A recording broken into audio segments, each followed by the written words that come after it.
I write these lines, not in the hope that they will be read, but in a desperate attempt to expunge from my mind the unspeakable truth that has nestled there like a worm in the flesh of a ripe fruit.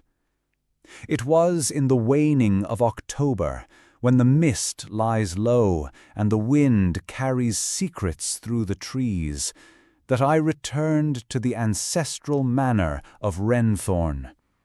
My uncle, the last of our bloodline besides myself, had perished under circumstances so obscure that even the coroner's ink trembled on the certificate. The house welcomed me not with warmth, but with a heavy silence that clung to the walls like soot. The portraits of my ancestors stared with eyes too vivid, too awake, and though I had spent many a childhood summer within those halls, they now seemed foreign, not through the passing of time, but through some unseen violation, as though the very geometry of space had been disturbed. On the third night, I heard it. A whisper, no louder than the scraping of parchment, but insistent. It did not come from within a room, but from beneath, a low, quivering moan that seemed to emanate from the stone foundations themselves.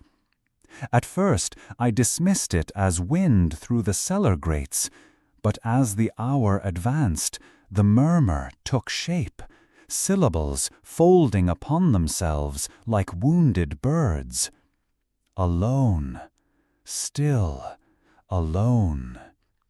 I lit a lamp and descended, barefoot and trembling, to the cellar, a place I had not entered since boyhood. The walls were damp, the air hung with rot, and yet the whisper beckoned me deeper still. I passed wine racks long emptied, tools rusted in silence, and at the far end a small iron door I did not recognize. It groaned open without resistance. Beyond it lay a stone chamber I had no recollection of, circular, with a pit in the center. From that pit came the sound, louder now. Alone, he left me alone.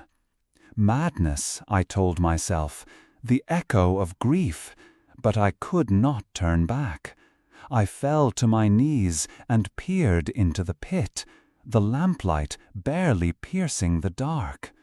That is when I saw the eyes.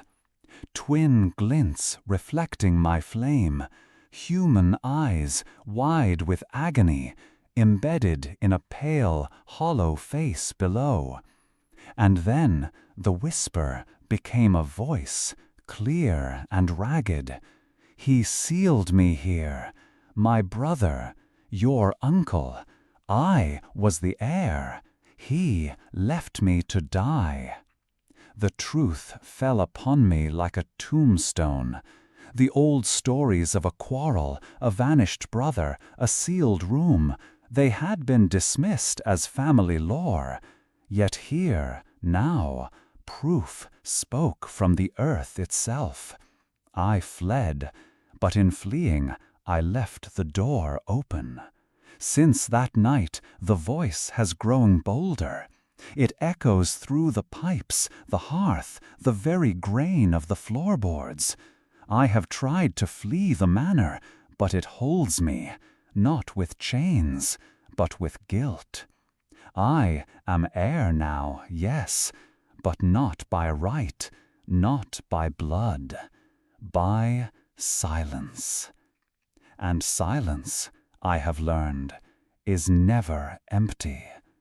It remembers.